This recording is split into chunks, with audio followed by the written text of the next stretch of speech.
When you live in Holland, the odds are not high that you'll end up with an animation career in the San Fernando Valley. But animator, story artist, and director FransVischer had the good fortune in having parents who moved to Northern California when he was 11, and the further luck of getting animation icon Chuck Jones' help in being accepted to CalArts. Mr. Vischer's talents with pencil and animation lightboard did the rest. Starting with Mickey's Christmas Carol at Disney, Franz has worked on a wide variety of cartoon features and featurettes, everything from Cats Don't Dance, Baby's Kids, to Road to El Dorado and The Princess and the Frog. Mr. Vischer is also the author of 2 published fiction books. We spoke in the conference room of the Animation Guild. Okay. So here we are on October 12th with animator, director, storyboard artist, and book author Franz Vischer. Do I pronounce your name right? Vischer. Yeah, Vischer, yes. And you were born in Holland and grew up in the suburbs of Rotterdam. Yeah. What age did you start drawing? Oh, I think from when I was old enough to pick up a pencil. And I remember I copied from Donald Duck magazine that we had, and my grandfather would come visit, and he drew only horses for some reason, but I'd always have him make me a drawing of a horse, which I would just then spend hours copying over and over. And when did you get interested in, when was the moment where you said, I got to be in the animation industry? Was it before you moved over from Holland, because you moved to Northern California? Yeah, no, it was afterwards. I was 11 when my family moved to the States, and I remember at the time in Holland, so pre-1970, there were 3 TV channels, and very little Disney animation was on, or very little animation period. Yeah. So whenever it was on for an hour, I think once a month, literally, I was just glued. And then coming to the States, where there were dozens, or at least a dozen TV channels and animation every Saturday morning and afternoons, I just went nuts.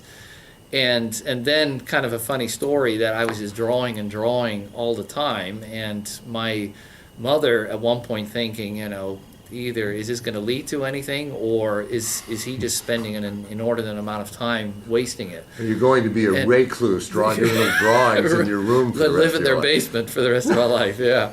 So, and she actually, I don't know how she managed this, but she just took some drawings and sent them to the Disney studio. And this was, I was 13 at the time. It was 1973 or so. So it was the early 70s. Early 70s, yeah. And Don Duckwell, and I remember laughing or chuckling at the name. He's the guy that hired me. Oh, he is? Oh, wow. So, well, we got a letter from him and stating, if you're ever in the neighborhood, because we were in Northern California, if you're ever in the area, you're welcome to come visit.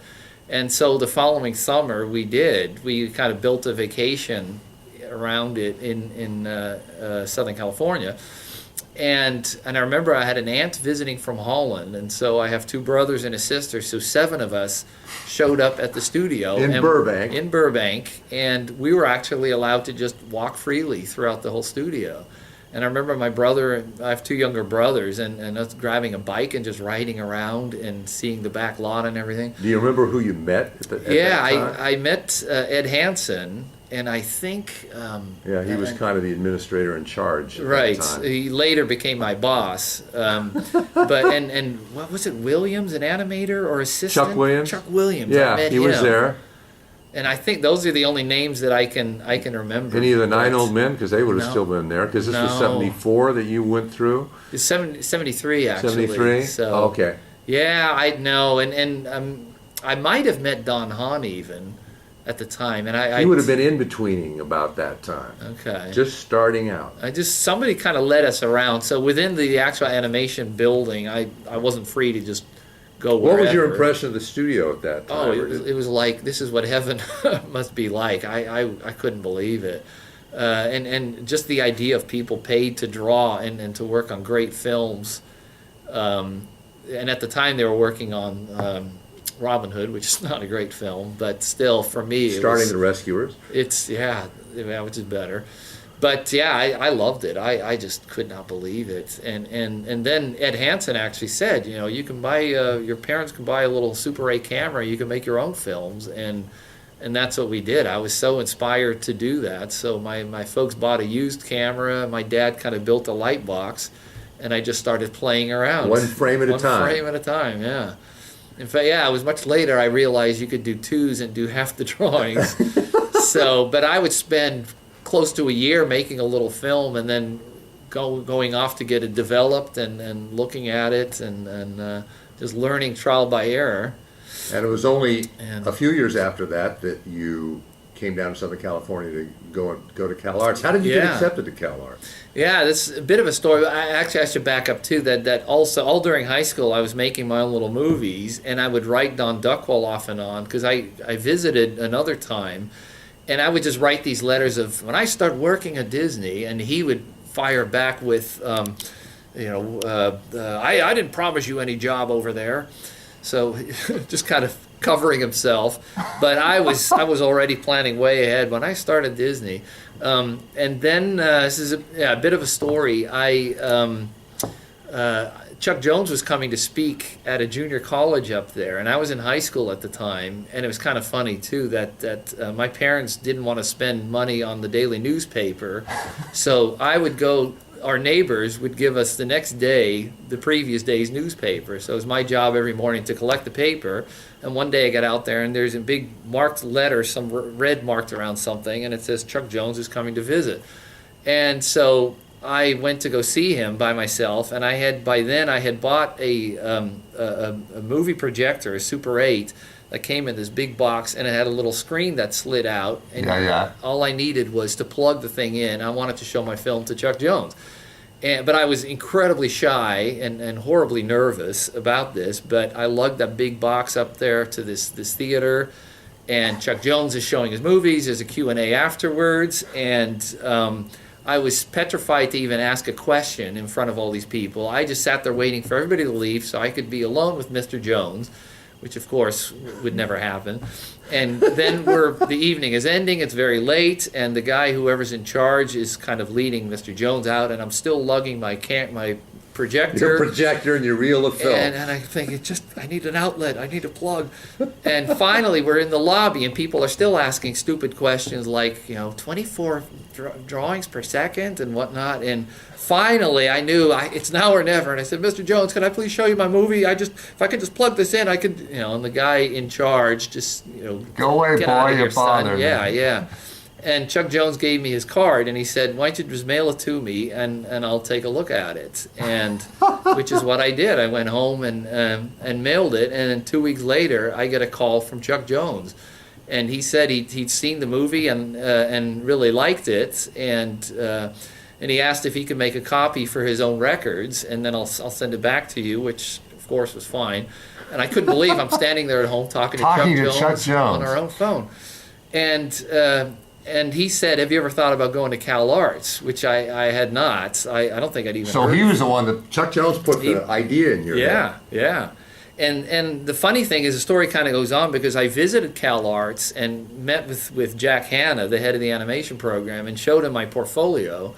And he liked it. He kind of pointed out, you can work on your sketches a bit, you can do this or this. And he said, it's not up to me. There's a committee that decides. If it's up to me, you're in. It's clear you can draw and you can animate, and you'd be fine for this program. Had he seen your film too? Or I don't think. No, I just showed him drawings, and I remember even things like they were very specific about the type of drawings to send.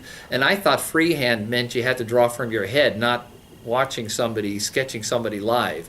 So everything in my portfolio was just out of my head.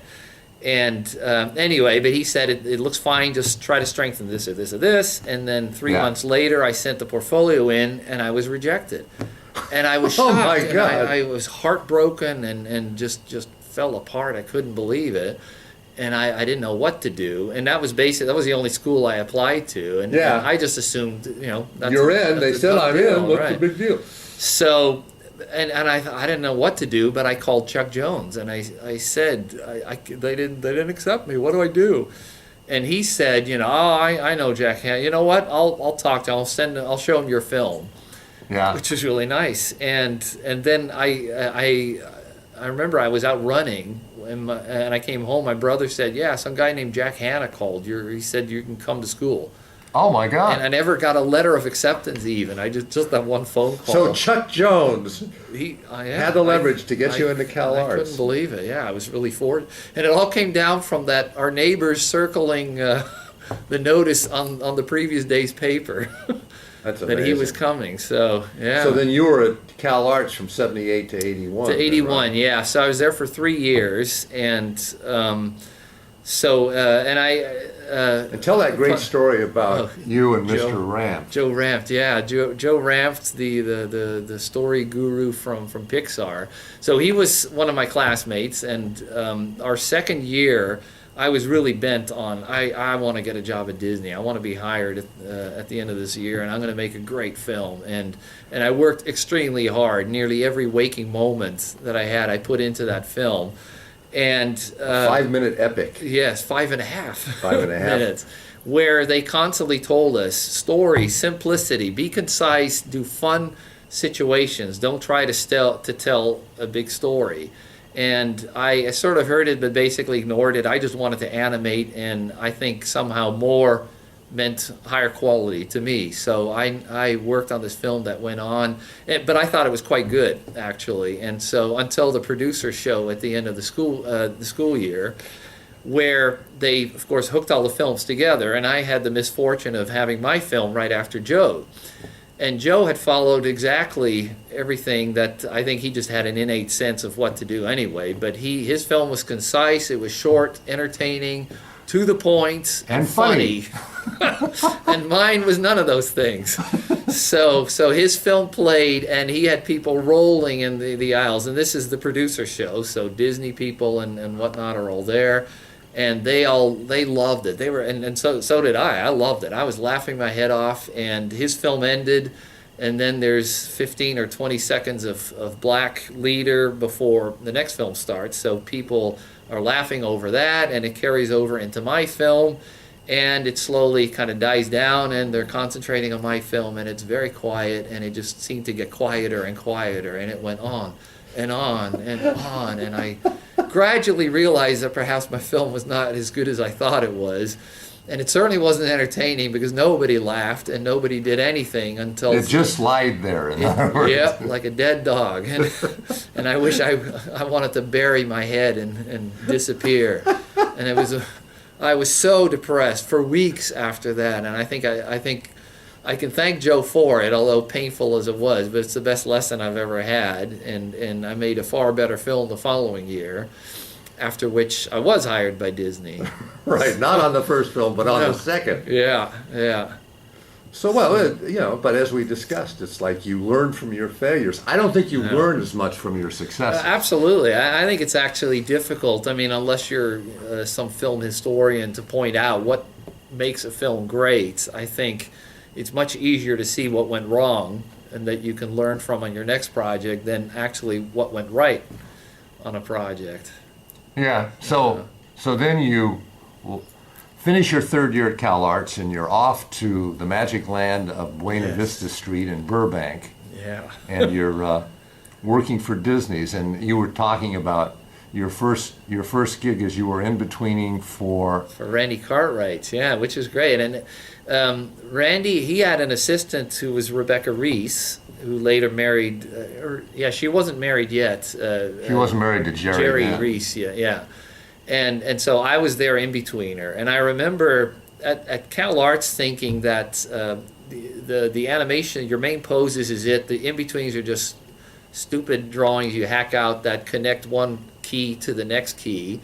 And so that's all I knew about in-betweening anyway. But so I got a scene from Rebecca. She kind of showed me, and I went to work, and 2 hours later I came back with 40 horribly drawn in-betweens, which she spent the next 2 hours going over bit by bit. And I remember at the beginning Explaining what was wrong. yeah, and we became really good friends, but boy, I hated her guts those first few days. And I remember she's a very short person, I don't think she's even 5 feet tall, and I'm 6'3", and I remember standing there leaning over her as she would go over and over how the ovals of the eyes on Goofy have to be a certain shape, and I'm rolling my eyes, and it just went on, and I thought, God, she's just playing with me.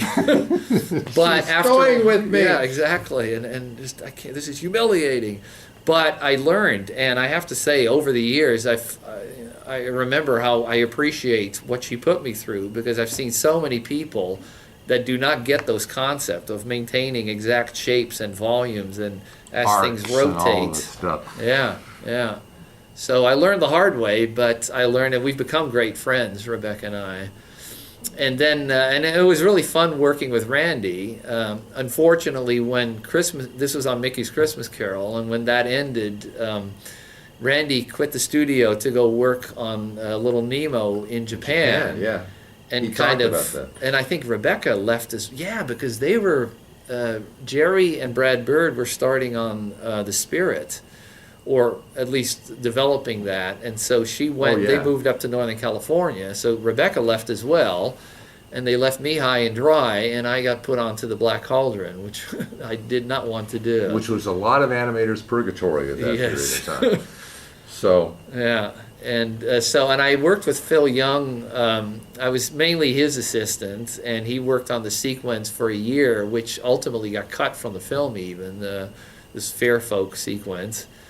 So, but yeah, after about a year, I did animation tests to try to be promoted to an animator, but I had also developed an attitude, and I detested the Black Cauldron, and I wasn't quiet about that. And years later, I realized that on the one hand, complaining and trashing the movie, and on the other, asking to be promoted on it, to have a greater was role. probably not a good combination. Right, yes. But that thought eluded me at the time, and I hate this piece of crap, So- but can I be an animator on it? I want a bigger role on it.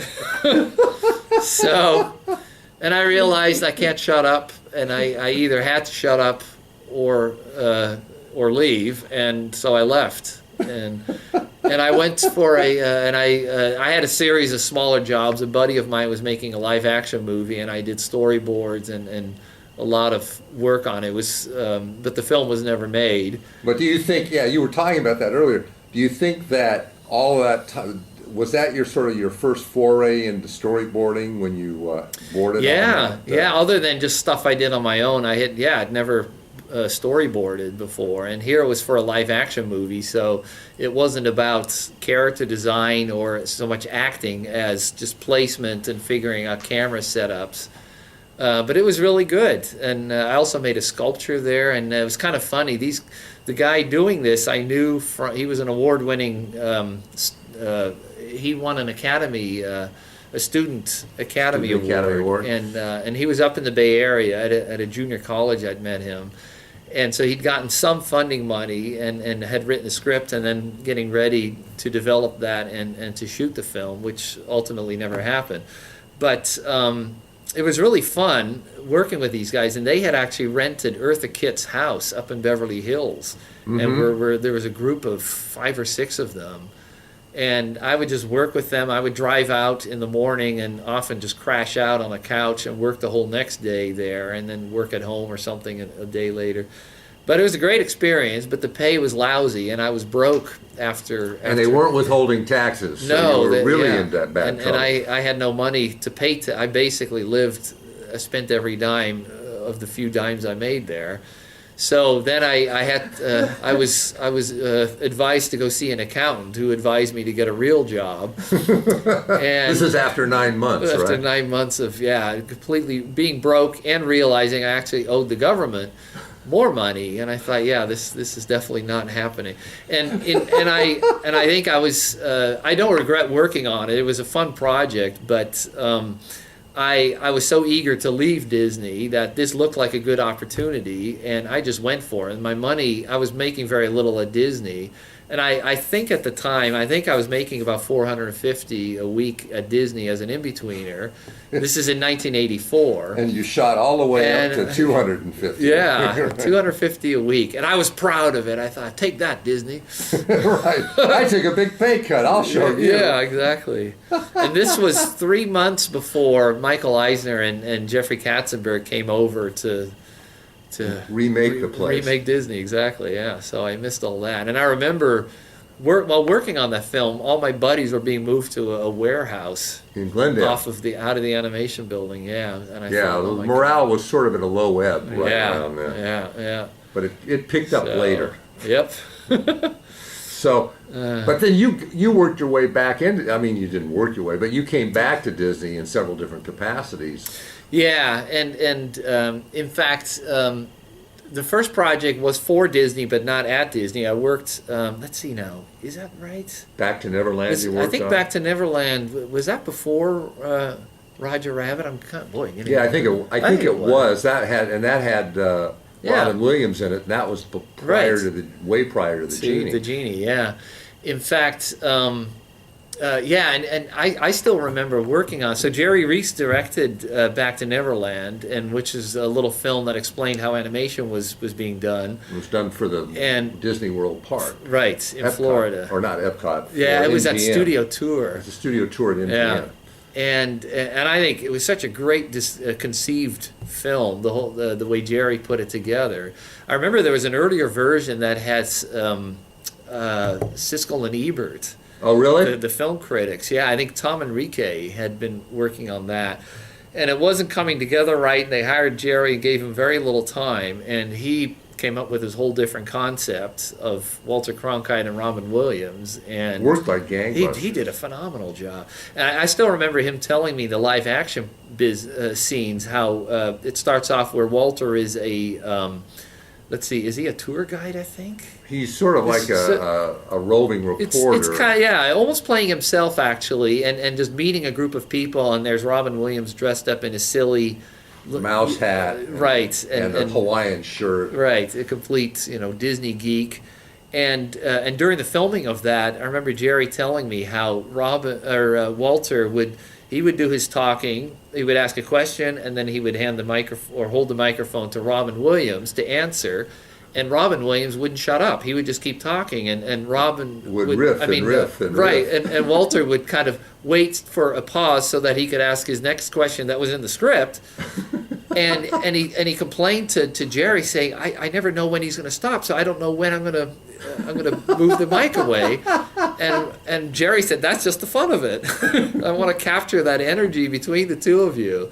And Walter was like the father, and Robin the little son, kid. Right. So anyway, and we had a great time. And I remember when the film was almost done, Peter Schneider touring the studio and walking around looking at all of us and going, none of these people will ever work at Disney. This isn't Disney quality. And of course, he hired almost all of us to the individual on their next project. So sure, so showed him. Yeah. But it was great. And in fact, what was really fun is there. Aside from Back to Neverland, the idea was to showcase how animation is done from conception through finished project, and that included pencil tests. So there's a number of scenes in there that are only pencil tests. There's no color, no cleanup or anything. And so I got to do a number of those. And then there were also... I think some of them are on YouTube to this very day. Yeah, right. And it was funny that a couple of them were also monitors that explained as people walked through the studio, you could see this phase, this is storyboarding phase, rough animation, cleanup, etc. So 2 of those I got to do. And Jerry, meanwhile, had moved on to the next project, also for Disney, which most of us ended up animating on as well, called Michael and Mickey, which was kind of a studio thing that was meant to showcase upcoming films, and it had Michael Eisner and Mickey Mouse. And all the animated characters coming around. Right, yeah. So that was really fun. But so he was busy shooting the live action of that, Jerry was, and so he had given me, apparently, I think they had storyboarded, worked out the rough idea for the cleanup and the animation monitor, and I think Jeffrey Katzenberg at the time I think others that had followed those other monitors showcasing the later developments of animation had become much more interesting and funnier. And so Jeffrey went back and said, I don't like those two. And Jerry was busy and he gave it to me to do. So I came up with a bunch of ideas and had to pitch those first to Peter Schneider and then to Jeffrey Katzenberg. And I would love to see what I looked like pitching it, because I know I was incredibly nervous, and I'm Bundle of nerves. Oh, I stumbled over words. I think I did a horrible job pitching. And I remember I did 8 separate ideas for the animation monitor that I pitched. I think I pitched them all to Peter Schneider, and I remember he changed that. He has changed since, but I remember he had quite a condescending attitude at the time. Yeah. And anyway, but I brought all 8 to Jeff, moved up the ladder, and Jeffrey pitched to him, and I only got to pitch one, and which I was thankful for, because I'm sure it was a horrible pitch, but he liked that, and that was it. So he didn't want to even see the others. No. That's it. And I was kind of ticked off because I was up half the night doing all of them. But on the other hand, I sold the idea and I got to do it. And then I got to animate it. And, wow. And it was really fun. So.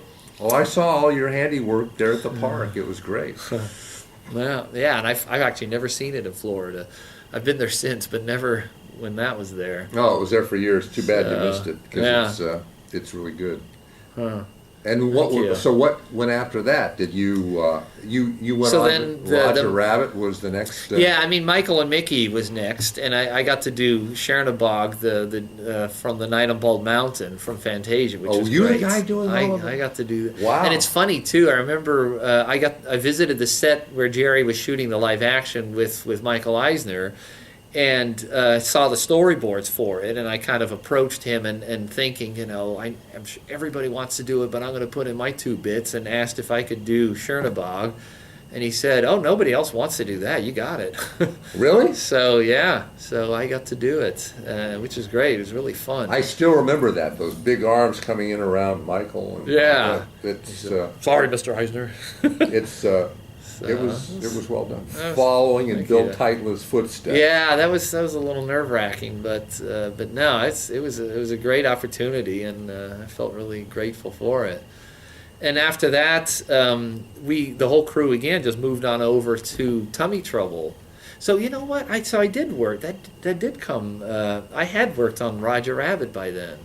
Okay, yeah, all right, because that's all in the late '80s, right? But you were in Dale's unit here in LA, right? I worked on Roger, and I actually got offered to go to London, and I I had just gotten married and this and that, and I really didn't want to, so I ended up working on it here. And what's your memories of that? Because that picture was so groundbreaking at the time. Yeah, what characters did you get to work on? I did a number of scenes with the Weasels. I did a number of scenes with Roger as well. I never got to do Jessica Rabbit, who I would have loved to have animated. Some of the bullet scenes. And I still remember, obviously we came at the tail end. The only reason the LA unit existed was because they couldn't finish the film in time in London. Right, and I think Dale did about 11 minutes worth of stuff. Okay, really? I thought it was more than that. Might have been. It might have been more. So I know we did 3 sequences. We did the Toontown sequence, and the one where Benny the Cab is introduced and being chased by the Weasels. And let's see. I had a great time on that. And for me, this was my first time to prove myself as a Disney animator. I had animated elsewhere. But this is your first Disney animation, the real inside animator. The big machine. Yeah, and on a big project. And I remember my very first scene was a crazy camera move where the camera comes out of a building and the 5 weasels come running out through live action people and a constantly moving camera, so it was quite tricky. But ultimately it worked out, and I got to do more scenes, and fun stuff. The whole stuff works like gangbusters. So yeah. Oh, one thing I was going to say, because we came at the tail end of the film, obviously the style had been set, but I remember a lot of the things that we saw that we did feel was a bit floaty done in England, because they had animated on 2s where ultimately it had to be on ones. Sure, because simply exactly. And when you do that, when you animate, when you plan for twos and then simply in between on ones, it slows things down and the movement becomes too even, as opposed to when you plan for ones. And we really looked at that and changed things a bit, and still respecting the style, staying within the style as much as we could. But I think a lot of the stuff that we did was timed better, a little zippier. Well, I think you probably had the benefit of coming later and seeing what they had done. Right, yeah. Especially I remember Lip Sync, where just animated on twos and the lips just kind of very evenly moving, as opposed to just popping shapes and things. So. Yeah. Oh, yeah. And that picture then, of course, hit big time, and then you went straight into tummy trouble after that, or did you? No, I think Jerry's that's when Jerry's thing came. No. There's another. Let's see. No, gosh. I think it did lead to Jerry's project. Yeah. And then they offered me after tummy trouble to go work in Florida, which I really did not want to do. So I left the studio again, and I worked on Rover Dangerfield. That's the era where, because of the success of the Disney product, everybody was doing hand-drawn features, and Rover Dangerfield was produced in Glendale, and there were a lot of top talents on that. Matt O'Callahan, Bruce Smith. Let's see, I'm trying to. Quite a few. There were a ton of people. And art director as Jim well. George directed it. Jim George, yeah. And Bob Seeley, who was one of my classmates at Cal Arts. And we had some great time. Rodney was one bizarre character, and he would show up in the building once in a while. He was executive producer, and he immediately disappeared in the bathroom and returned wearing only his robe. And that was it. I was going to ask you about that. We knew quite well. He recorded in his robe, right? Yes. Yeah. We went to a recording session, and believe me, it was quite clear that he was wearing only his robe. But he would walk around in the studio in his robe smoking a joint. I remember Tom Wilhite, the boss, was quite uptight. Imagining, you sort of have to go with the flow since he's the executive producer. Right. So, he was not boring to be around. But we had a great time. It was very much your independent type film situation, but we had a great time. And we worked extremely hard. I think I probably averaged 80-hour weeks for a year and a half on that film, and almost killed myself. I think it's an underappreciated film. I think some of the sequences and the animation is it has its quality. Strong points, but I sure wish it was stronger, especially in the animation. It was very uneven. Yeah, well, it's a problem when you're picking up a sort of a scratch. A scratch crew. Yeah. So after Rover, then what happened? Then I had met a little story, but I had met Roger Chasson, who had freelanced working in London on commercials, and he told me how he would be given 6 weeks to animate a commercial, and he would do it in 4 weeks, turn in his commercial, or turn in his artwork, take a cab to the airport and look at the board and see what's going where, and he would fly to Lisbon or Athens or Dublin for a couple of weeks. And he told my wife and I had lunch with him, and we thought, my gosh, that's phenomenal. My wife was instantly hooked. We got to do that. And we got to see the world.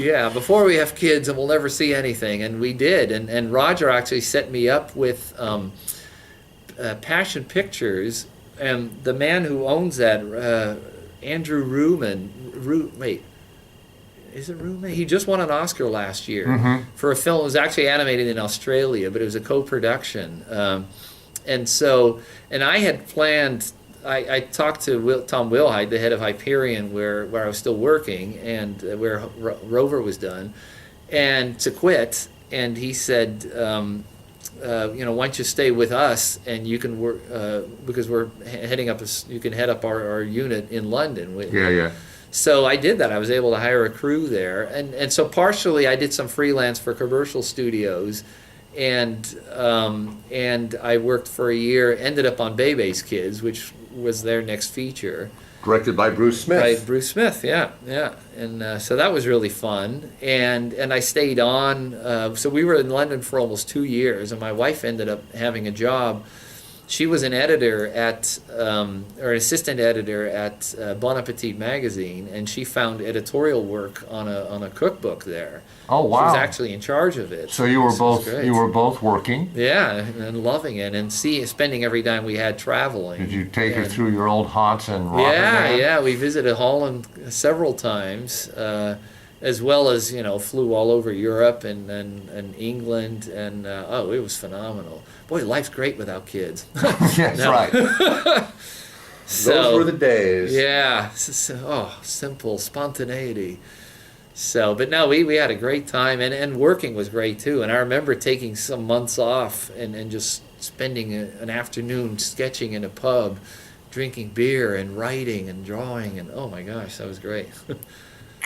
So. And then it came to an end as the children began to arrive. In fact, yes, my wife, we got pregnant there, and we flew back. She had to finish her project and worked like crazy the last bit, and we flew back with her 7 months pregnant. So we got home just in the nick of time. And the carefree days came to an end. Yes, life changed drastically. So as it often does. Okay, so you returned from Europe, and then do you go back to Disney at that point, or? No, let's see. I actually. I got back together, met up with Jerry Reese and worked for a bit with him. And then subsequently, he was developing some things, but over at Disney TV. Yeah. And at some point, that kind of segued. I worked a bit on the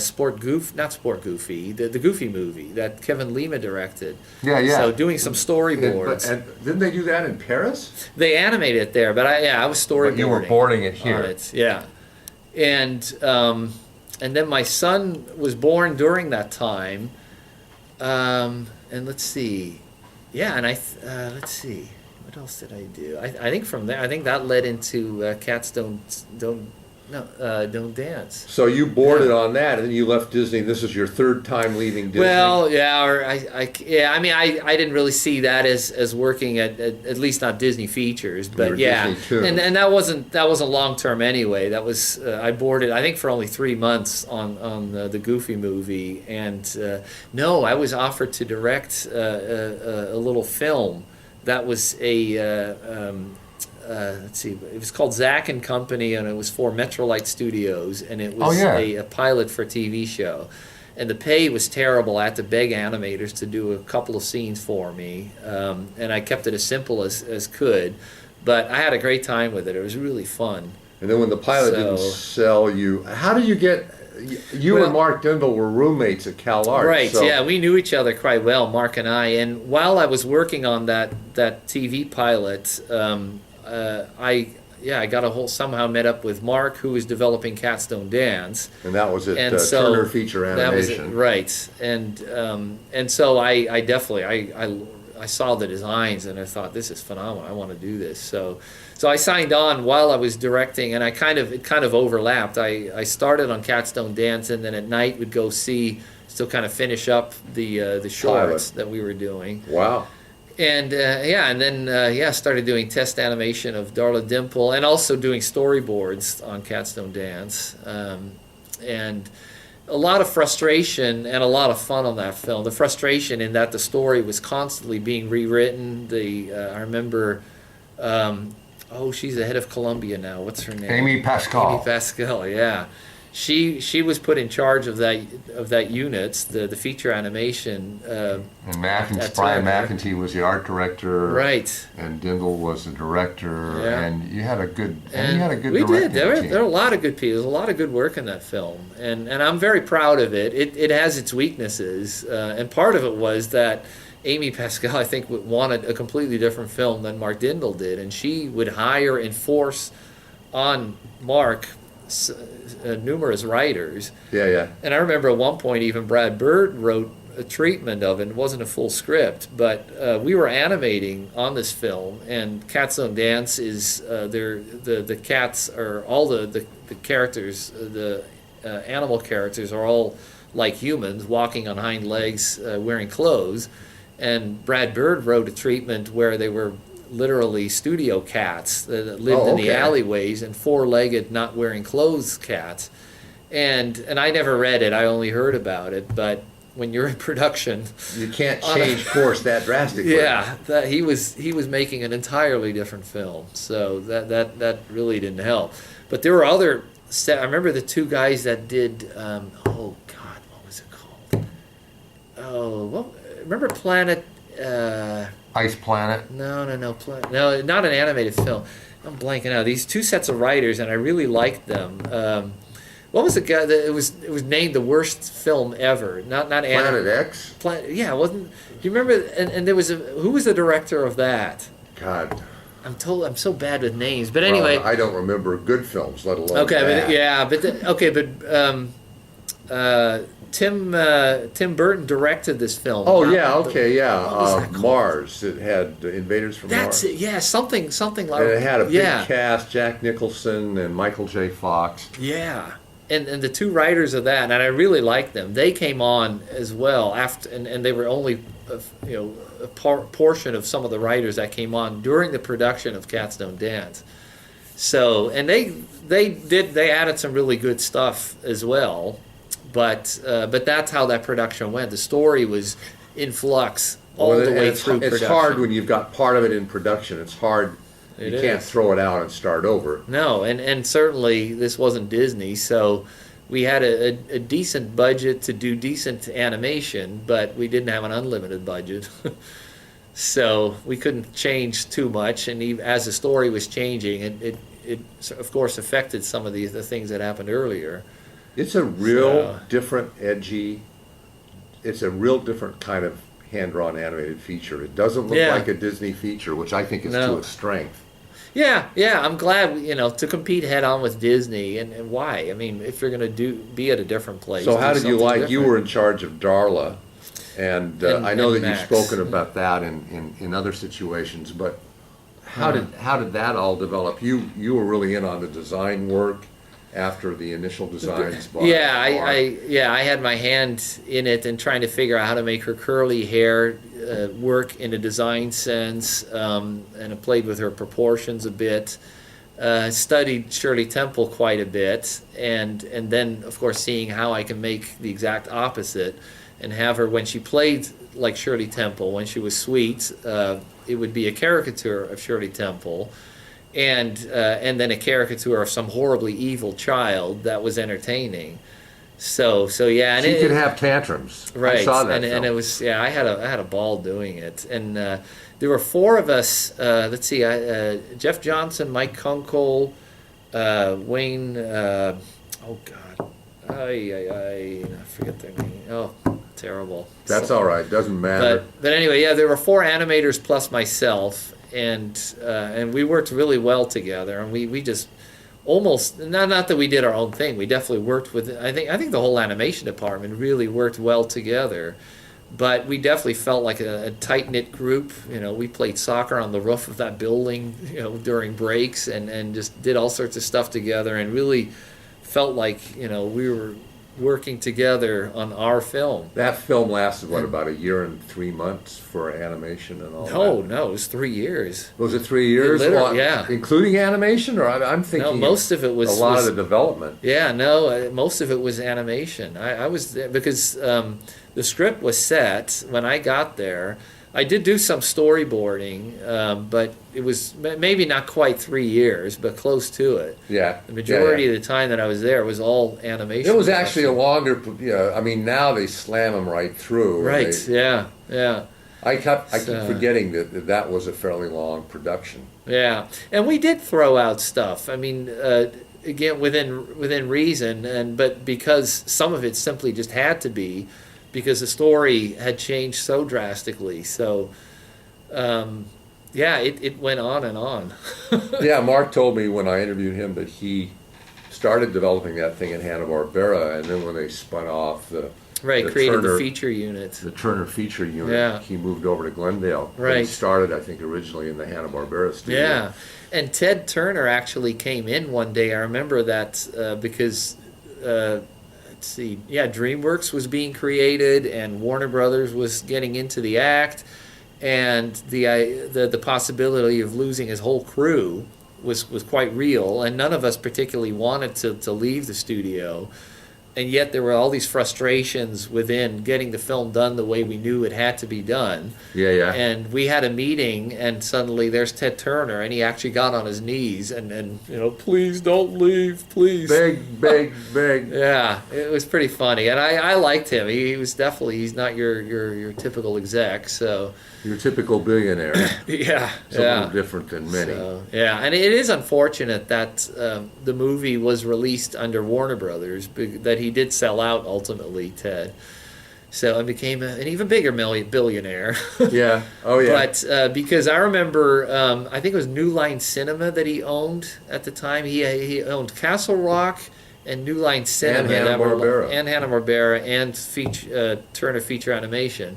That all dissolved into Warner Brothers. And New Line Cinema, I remember we had a few meetings with the executives there on how to market the film, and they were asking us, it was great, all this input they wanted, and just some of the ideas they shot past us were great, and that all went by the wayside when Warner Brothers inherited the film. Warner's was not good at that period of time No. of marketing animation. And it They wasn't didn't do their any good film. for the Iron Giant. They didn't Right. care. Yeah.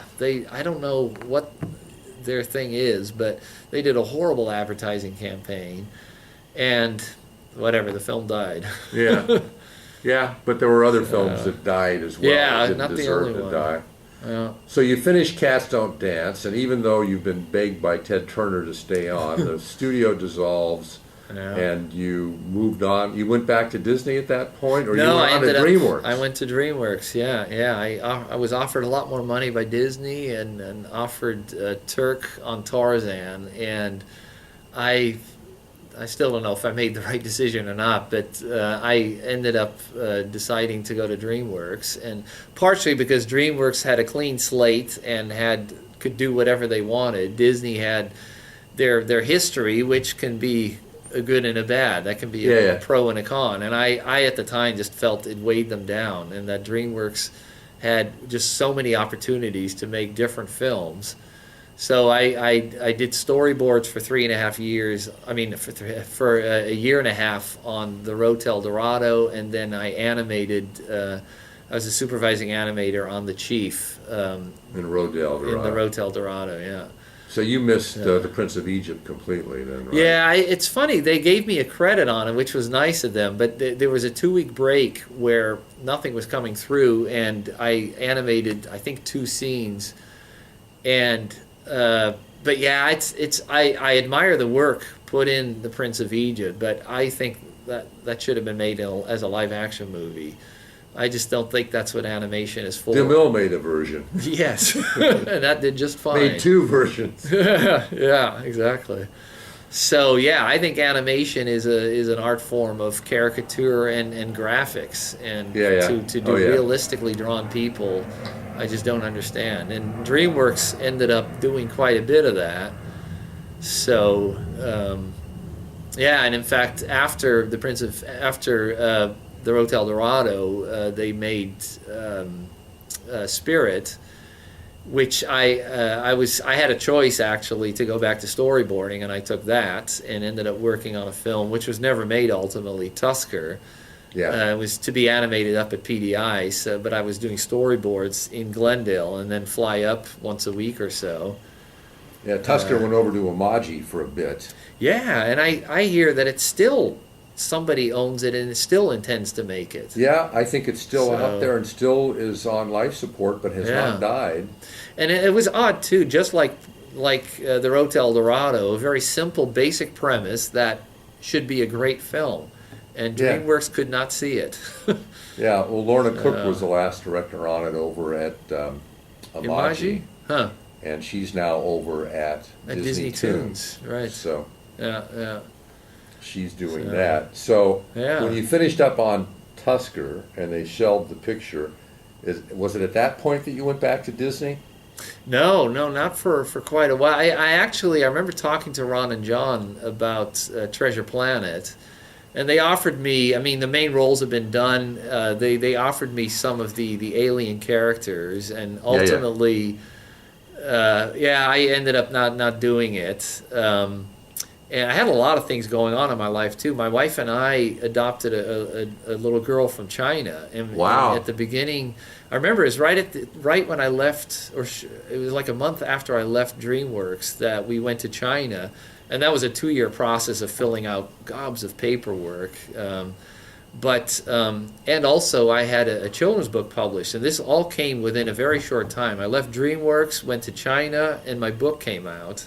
Oh, and I want to backtrack here because how you got into the book writing business, because you've now come out with Fuddles, which came out earlier this year. Yeah. And I want to get into that book. But your first book was had more...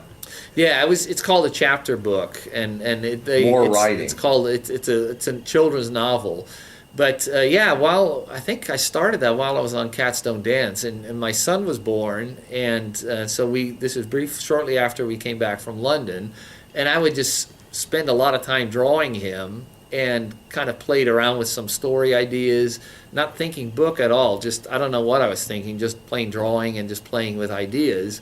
But gradually in my head, I kind of got a bit of a story idea of a kid on a farm whose parents I loosely modeled after my parents, who lived through World War II in Rotterdam and spent 5 years under Nazi rule and lived very frugally and kind of brought us up that way too. And so I had the story idea of these parents on a farm whose son is radically different from them and has very creative ideas and implements them in his chores. Like he feeds a chocolate bar to the cow, and the cow makes chocolate milk. And the kid's thrilled, and the dad's pissed off, going, "You wrecked the milk," and not seeing the possibilities that... The marketing possibilities. Exactly. You could make more money this way. So anyway, I gradually got to the point where I want to try to make a book of this. So I worked on it, got a rough draft or several of them, and started trying to sell it.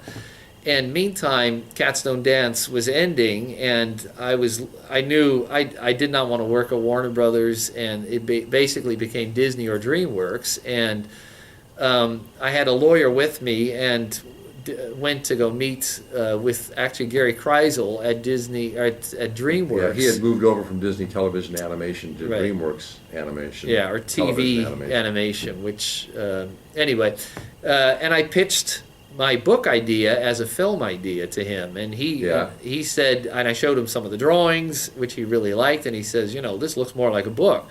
And I said, well, I planned it that way, but I wanted to pitch it as a movie. And he had said that DreamWorks had plans for ideas about publishing children's books in addition to their other things, and we ultimately, when I decided to go to DreamWorks, I got it in the contract that they would one way or another help to get it published. And it was a year after I'd started there before finally something started moving on that. But they ended up not publishing their own books. They struck up a deal with Penguin, and I one day out of the blue was assigned an editor, and started working on the book. Became Jimmy Dabble, the kid's name. And that turned into a fairly large format chapter book, right? Right. Yeah, it's about 150 pages or so, and all the artwork is black and white, and I was told, and I didn't feel particularly comfortable about color anyways. I've mainly been used to just plain drawing and sketching, and storyboard. And doing storyboards, exactly. Yeah, and I learned a lot, I must say, too, in drawing, for example. Well, just to back up, so there's a lot of artwork. I think I did about 75 pieces in the book. So there were chapter headings and a number of full-page illustrations in the book, but they all had to be black and white because to do a chapter book in color is way too expensive. So, and I was actually, I certainly didn't fight that. I was perfectly happy to work black and white.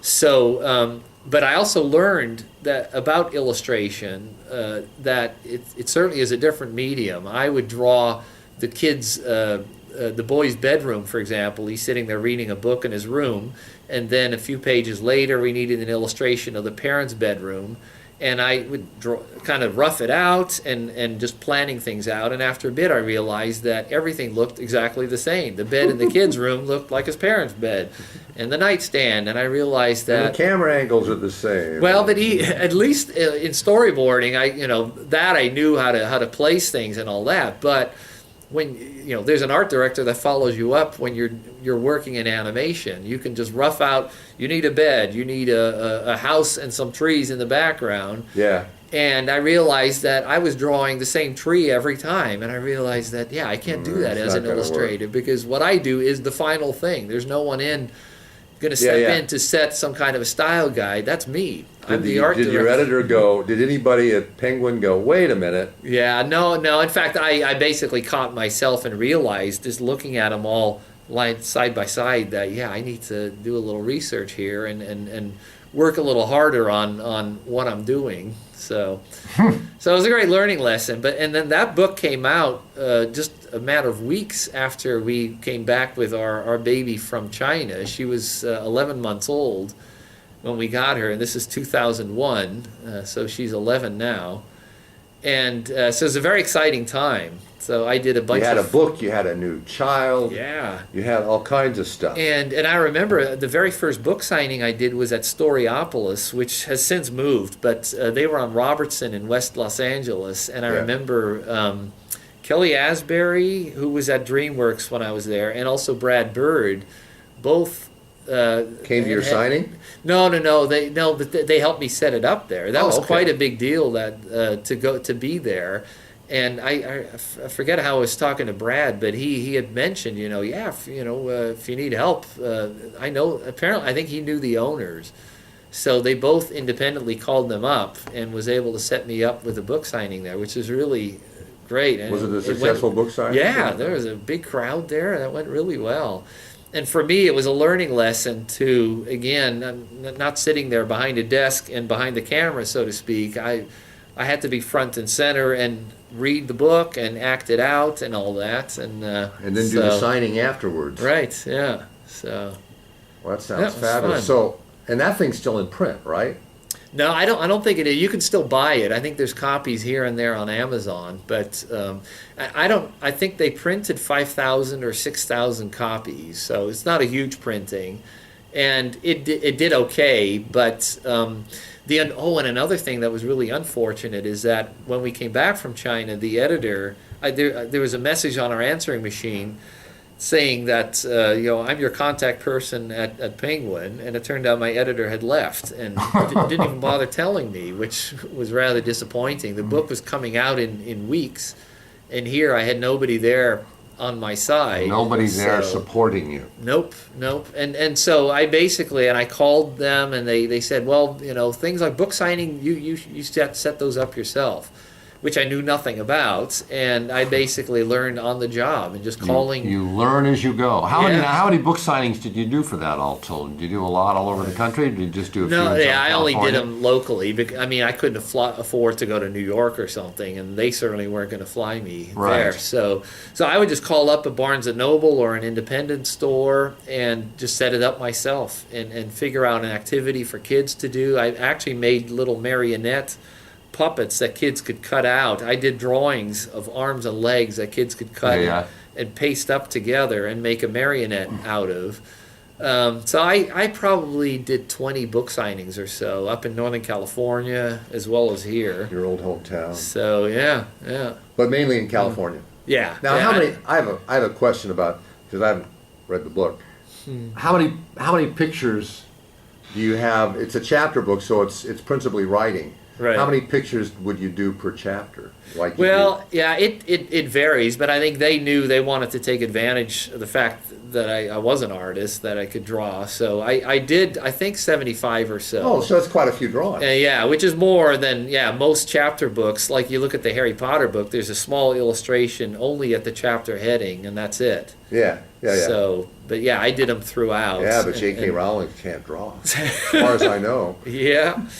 So take that, J.K. Rowling. So there you are. Just because you've sold 5 gazillion copies, who cares? Yeah. You can't draw. Take that to the bank. So when did you, so you've been bitten by the book? We'll get back to the movie part of it, but I want to move on to Fuddles. Now, did you start playing around with other ideas for another book right away, or how did you? Well, yeah. For one thing, I started writing a sequel to Jimmy Dabble, knowing full well that it was going to be such a success.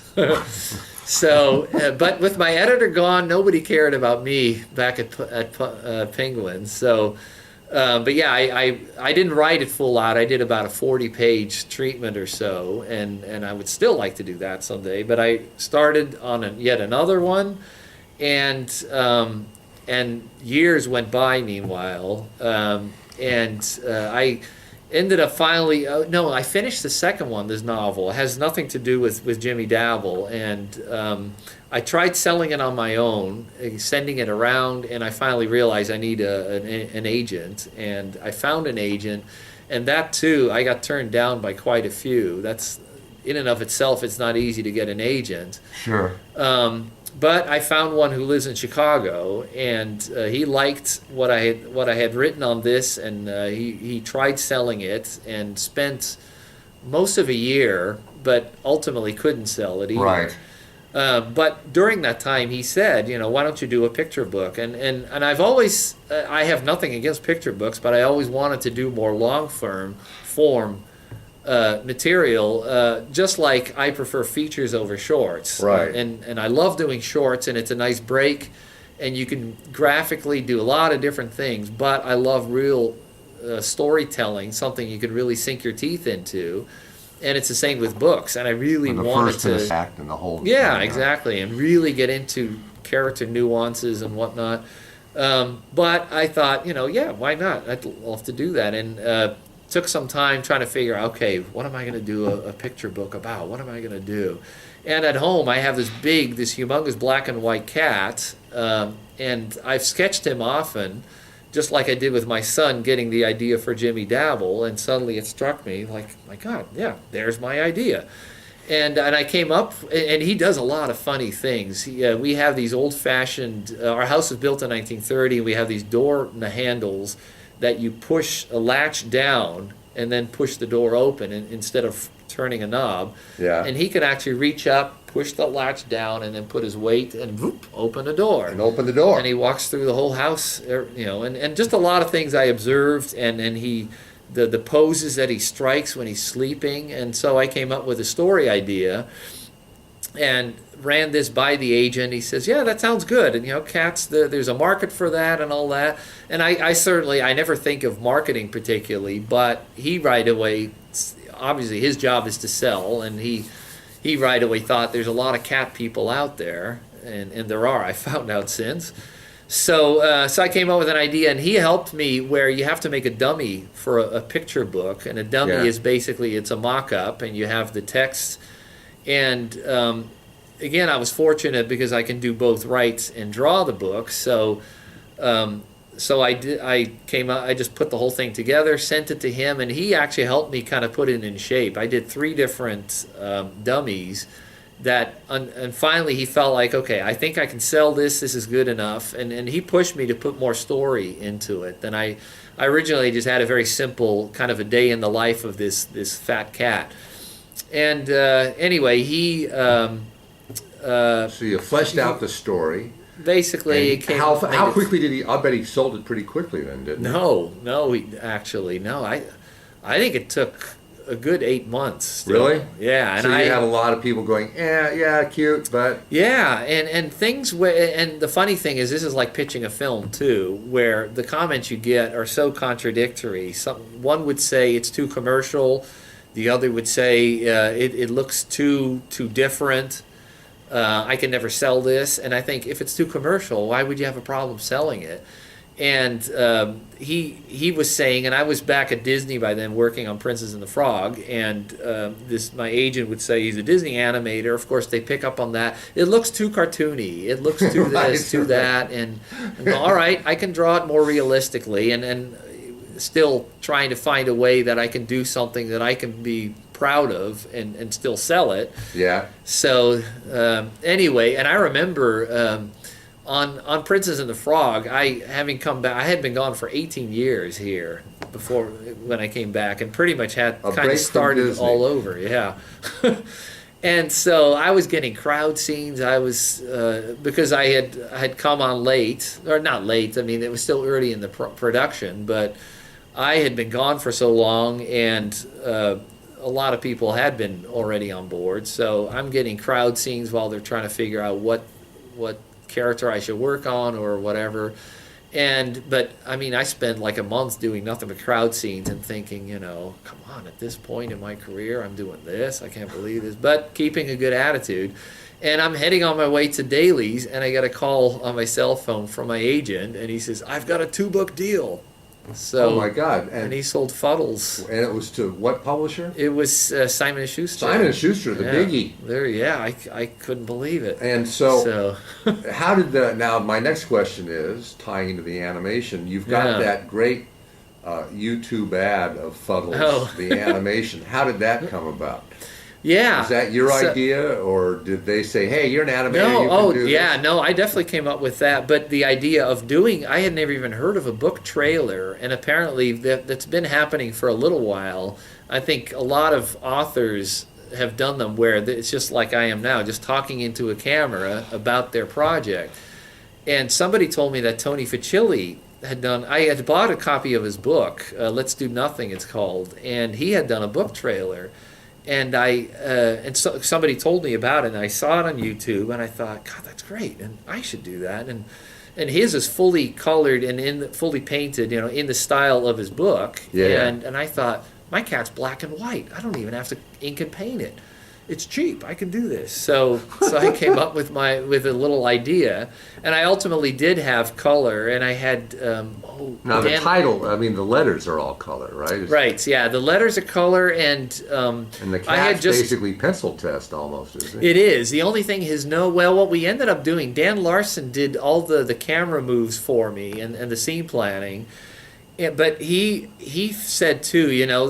I had told him all I want is camera moves because it is just a pencil test. But he said, the fact that you have a black and white cat, it'd be nice if you had a color background and then for the white to stand off on. And I said, yeah, but that means we'd have to paint it. He goes, yeah, but I can do it. And he actually did it very reasonably. He did a phenomenal job for me. So he ended up painting the white on his fur and then the pink on his nose, and working out some pretty intricate camera moves. And he also, and stuff that I had done on the Winnie the Pooh movie, meanwhile, at Disney, where I did a number of scenes where Piglet bumps into letters, and I just roughed out the letters that bounce, fall away. And the effects animators just in Photoshop, or whatever, I forget what program they use, but simply copy and pasted letters over placed them over my rough animation, and I asked Dan if he could do that. And so that's what I did. The cat's on the word Fuddles, and the letters move as he falls and bounces off of them. That's great. And Dan did all that. All I had to do was rough it out. That's in the interview post. Oh, great. Good. Thank you. So how long did it take you to do that trailer? Because you're doing it with one other guy then, essentially, right? Yeah, I mean, I did all the animation, all the drawing work. I think I spent about a month doing that, and then Dan was working at Disney at the time, and at night was doing my trailer. Yeah. So I think he did about 5 versions where we kind of finessed the camera moves. That was about it. And then we put some end credits on, and then there's a guy at our church who is a composer. He's done a lot of work for the Muppets. The music's nice too. So he did a phenomenal job. Yeah, Steve Morell. I asked him if he could possibly do, and he also did the music for Bert and Jennifer Klein's film. Oh, okay. The Pups of Liberty. Oh, okay. I had suggested him for that, and so he did this for me. It's I think the whole thing is 30 seconds or so, and he came up with some great music. It works really well, and it's it adds really nice. Quite a bit. So yeah. I'm really fortunate. Did you spring this on Simon and Schuster, or were you telling them what you were? No, I sprung it on them. I just put it up on YouTube. I just sent it. Yeah, put it on YouTube and told them, check this out, and yeah, they were thrilled. And I have to say, compared to the only other experience I had was with Jimmy Dabble, the publisher there, who basically published the book and there you go, good luck, goodbye. That was it. And these guys, they've been great. And of course, this is my first picture book, and I have no name in publishing. And they've been quite good. They've a lot of things I've initiated or they have for publicizing the book. They told me anytime you do a book signing, let us know. We can send publicity material to the stores. Okay. In fact, actually, there's a store in San Jose that's quite well known, and I've been trying to get in there for some time with no luck at all. Yeah. And just recently, I got a hold of them, and they want me, and they said, I was hoping actually a Christmas time visit, and they said, you don't want to compete with all the Christmas books. Come in mid-November, and I said, yeah, but that means a separate trip because I'll be up there visiting my family anyway. Sure. And then I thought, on a whim, just for the hell of it, I wrote Simon & Schuster saying, I've got this book signing I want to set up. Could you help with the flight? And they wrote right back saying, yeah, we'll fly up there. Oh, so that takes care of that. Wow. Yeah, I can't Fabulous. believe it. So yeah. You would say that the publicity rollout, the cooperation has been a lot better with book number 2. There was none for Jimmy Dabble. So anything is better exactly. than what was happening the first time around. It might still be bad, but it's great for me. Yeah. No, it's been really good. They've really been behind it. And the book has gone on some bestseller lists. And yeah, in Southern California, it's been in the top 10 of independent stores for a while now. So that's fabulous. And and I have to tell you too, real quick, our local store. I did the first signing I did for Fuddles was at our local store once upon a time in Montrose on Honolulu Avenue, and I've known the store owner for years, and she's known about Fuddles as I've been making it, and once I got a publisher, she was really happy for me. And then at one point, as I was ways into it, she said, so when we do our book signing here, you got to bring your cat. And I said, that's crazy. There's no way he'll go for that. But did you? I did. And we ended up doing a trial run on a Saturday because they have a cat that lives in that store. Yeah. And I think he kind of sniffed that, and after a bit, he freaked out initially. I mean, he's so big, and it's hard to get him even in his carrier. So I got him in there, and he was actually okay. And then, so then we decided, okay, we're going to advertise for this. And she came up with this part of the promotion was a guess the cat's weight contest. So, and he weighed in at 27 pounds. That's pretty big. I mean, he's big. So, and it was funny too because I would be sitting there right near the entrance. She had a table set up, and kids could come around, and I could read to them, and then I'm sitting there signing books, and a number of people. Oh, and she had taken photos of my cat, whose name is Felix, actually, which Not I couldn't Fuddles. use. Nope. And she had put pictures, actual photos of him on the store window for weeks before the signing. So some people, I remember ladies would barge in through the front door, right past me, going, "Where is he? Where is he?" Meaning the cat. So. The cat's not seeing visitors right now. Yeah, exactly. Yeah. So that's wild. Well, that's a great marketing ploy. It to is. take the cat with you. Yeah, I mean, here's the original. Yeah, the star. So, and he is pretty funny. I mean, people look at him. Everybody just go, "My God, I've never seen a cat that big before." I think you're onto something. Yeah. So, okay, moving on, moving back to the other career. Yeah, animation. After you came back with your daughter from China and launched your first book, and right in there you left. Yeah, I had left DreamWorks, and let's see. It's funny, yeah, things had changed quite a bit, and I let's see, I think I spoke to Ron and John at the time over at Disney, and ultimately didn't work out. You were nibbling around Treasure Planet. Right, yeah. And yeah, I ended up not going there. I ended up going to Klasky Chupo Yeah, which was and- quite a radical change for me. So what was that studio like? Because we were yeah. never able to organize it. I know, and I know, I did feel a bit, the fact that it was a Gabber non-union is not a place, fan but, of the Animation Guild.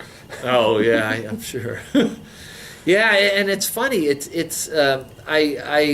was let's see, You were I a forget what my sequence title. director Sequence director. Yeah. On the Rugrats. Yeah, well, actually, yeah, the Rugrats Go Wild, and I ended up the day I started. They had they had an announcement that the script for the film wasn't ready. They weren't ready for us, but they were going to hang on to all of us, and they put us on the Wild Thornberrys movie. Oh, okay. Which I like quite a bit, actually. I'm surprised still to this day that didn't do better. But they had quite a nice little run. I mean, a lot of those They did. Rugrats Yeah. movies did pretty well. The first one was Gangbusters. Second Right. one did okay. I think it was the third one that they. Yeah, the one that I was on.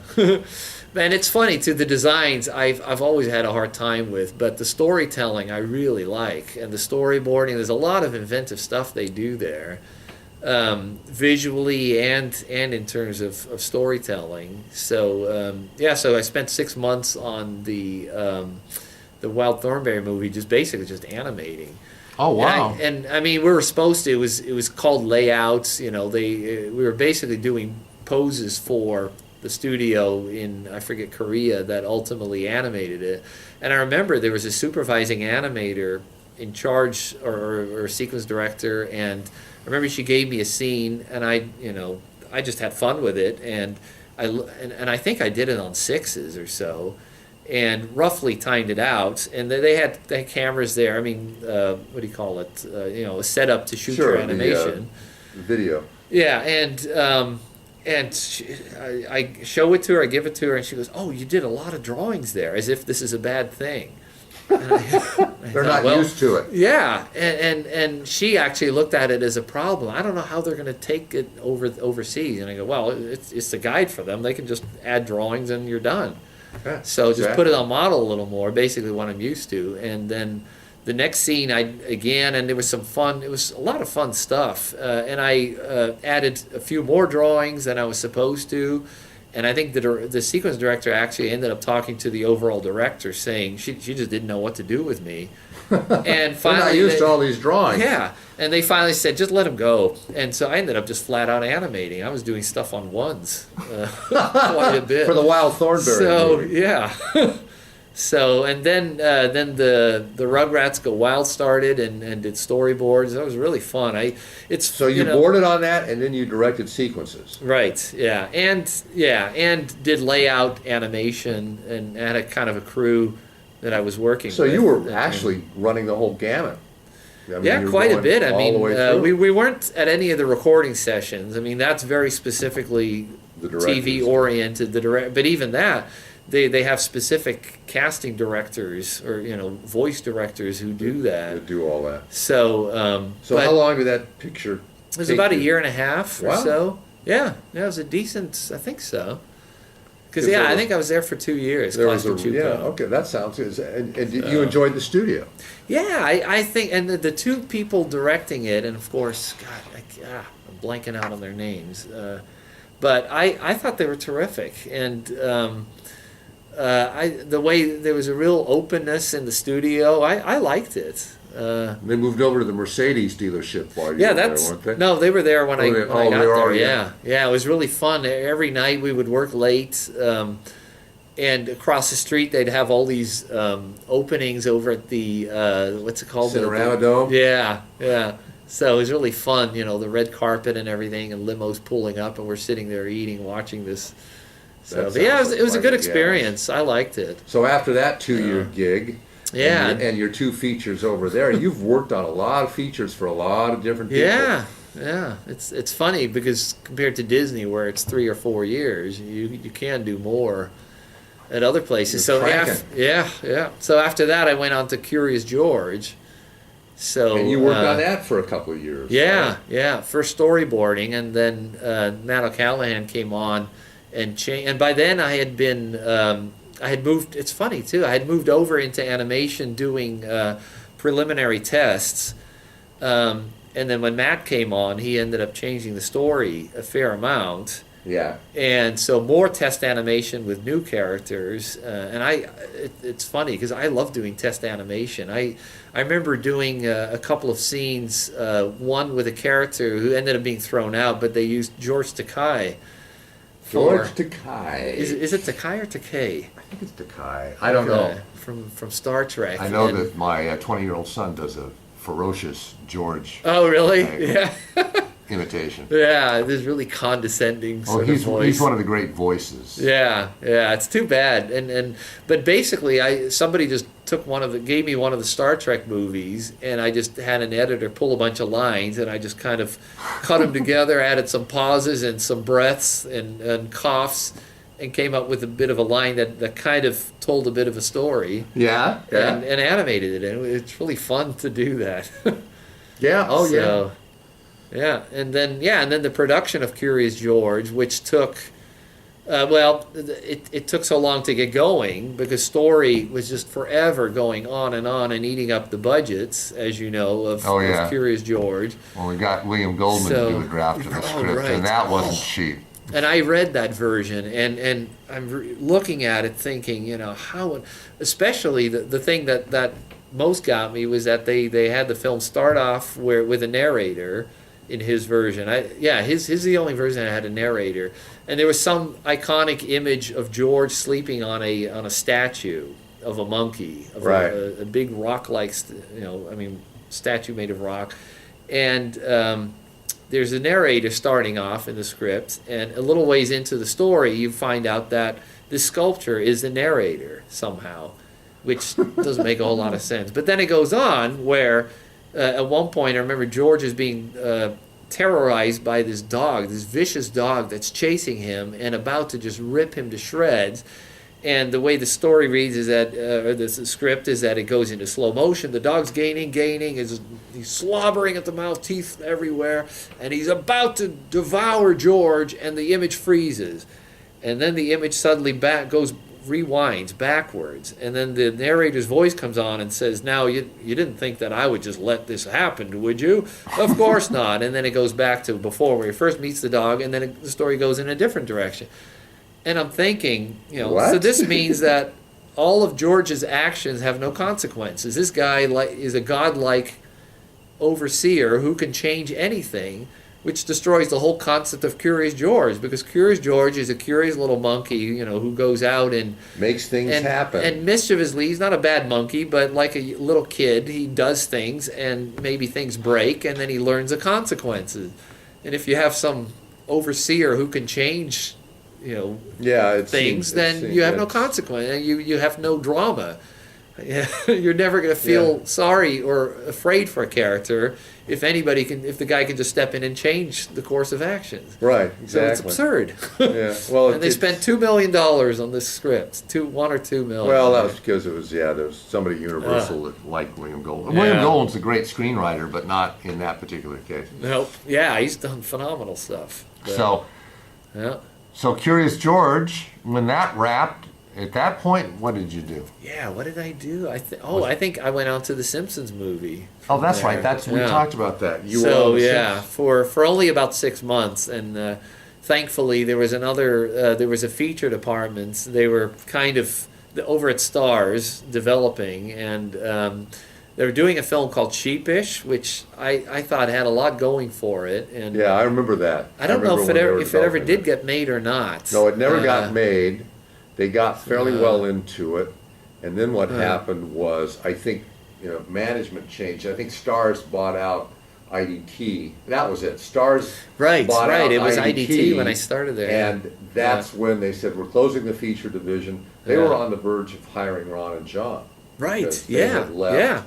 And I remember that deal was almost closed when John Lasseter had them come back to Disney's. Yeah. I heard that I think Bert had heard from them, like they said, John Lasseter called them up and said, don't sign anything yet, hold on. So it was close. And but I had been on, so the project I was going to do was called Mean Margaret. Yeah. And again, God, what was the director? He ended up, he directed one of the shorts in Florida, one of the Roger Rabbit shorts. Yeah, it wasn't Rob Minkoff, was it? No, he did the first one. God, I'm so bad with names. Chris Bailey? Sorry, no, it wasn't Chris Bailey. Anyway, but that had a lot going for it too. Carter Goodrich, who's they had a lot of stuff that was in development that was Yeah. looking really promising, and then Yeah. Stars came in, bought the place, and pulled the plug, yeah, and that was that. yeah. So at that point, it's back And to then where it's it all Disney. started. Yeah. Yeah. So Yeah. you went back to work on The Princess and the Frog. Yeah, and actually before that, I briefed for about 6 months. I did go over to Disney Toons and worked on one of the Tinkerbell movies, doing Oh yeah, okay. storyboards. And, I must have seen you over there. Probably, yeah. So, and I had a fun time actually there. Were you in any meetings with Lasseter? Because he would come through. Yeah, we had one screening while I was there, and then a meeting with him and kind of going over stuff. And I hadn't seen him for years, so I just reintroduced myself. What does he do in those meetings? What kind of react? Does he just does he give you notes, or does he? Yeah, and I think I think he had a couple people with him as well, and so yeah, we just kind of shot around the table. Just the basic theme is whatever. He mainly looks at story character relationships, and this doesn't feel right to me, or this is kind of boring, you're not going anywhere with this. So does he just critique things he doesn't like, or does he give you solutions, or does he do some of each? No, I think he's the sum of both. Yeah, he kind of throws out, why don't you do this, and then instead of what you got going on here, and then somebody else would say, well, how about this? Yeah, that's good. Think along those lines. Right. So you don't necessarily have exact specific solutions, but you have a general direction. He gives you ways of going. So you were working on the Tinkerbell movie, I think of which they've now done 4 or 5. Yeah, I was on the second one, the summertime one. Yeah. So, but basically, then I had contacted Ron and John and the feature department sometime before that. So, and I was kind of keeping in contact with them, and then bargaining for the salary.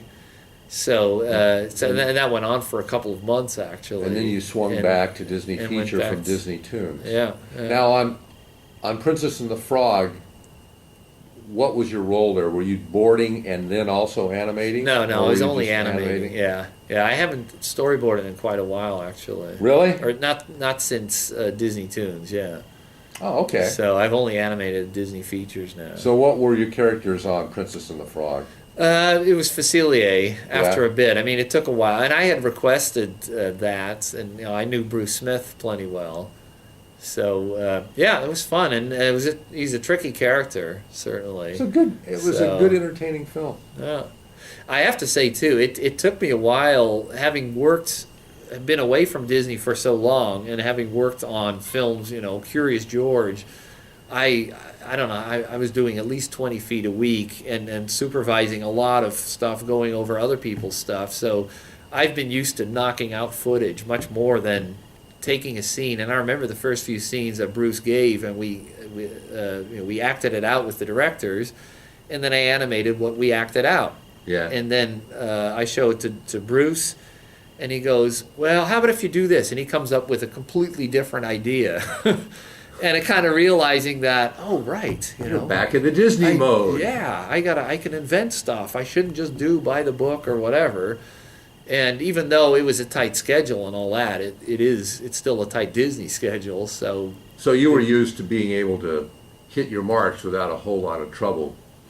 Yeah, I mean, the trouble is just getting a lot of the work done and putting decent drawings in. But at Disney, it's the schedule is, when you're handed a scene, is that you sit there and you analyze exactly, you figure out what you're going to do, and then you pose out thumbnails and you work out your X sheets, and you really look at the scenes surrounding your scene. You do a lot of work before you even start to animate. Yeah. And then you have a lot of drawing to do in the animation, and you keep you think it through, and you keep trying to plus it, not just in terms of the quality of drawings, but the content. Right. So. And then from that you swung pretty much straight over onto Winnie the Pooh. Yeah. And what was your character there? Mainly, I worked again with Bruce, mainly Piglet. So I did a bit of everything, but most of the stuff I did was on Piglet, so which is really fun. All right. And that's the last hand-drawn feature to date. Hopefully not at the Disney. last. And Ron and John, I know, are working on another thing. Yeah. And that will come to fruition in due time. We're pretty much at the end of this epic interview, and I know we did. And you do need to go back to work sometime. So my last question is. We're doing this after hours, actually, just so. Right. So my last question is 5 pieces of animation, features, shorts, or whatever, that you either worked on or that you observed and inspired you a lot. Can you name 5? If you can't do 5, give me 3. If you can't do 3, give me 2. If you can't do 2, give me 4. Well, I'll tell you certainly something that inspired me. I think the Dumbo in his mother's trunk, the song, Classic. sitting there swaying, that is phenomenal. Oh, I love that. Let's see. Of what I've done, I remember a scene of Darla Dimple on the piano singing to Danny. Yeah. Which is really fun. Let's see, that's 2. Huh. What else has inspired me from Disney? I mean, there's so much. Boy, I've never thought of that. Oh, that's all right. You've given handful. us 2. If that's all you choose to do, that's 2 is better than 0. There is just so much great stuff. And then lastly, so where do you see your career going from here? You want to do more books? Yeah, I definitely want to do more books, but I don't want to get out of animation at all. I think often actually that the idea, I'd love to be able to make a living from children's books, but the idea of sitting there by myself, secluded from the world for day after day after day, as opposed to being in a studio filled with creative people where you can show an idea and get feedback instantly or be inspired by. I think my dream would be to work at Disney 3 days a week and the rest to myself doing books.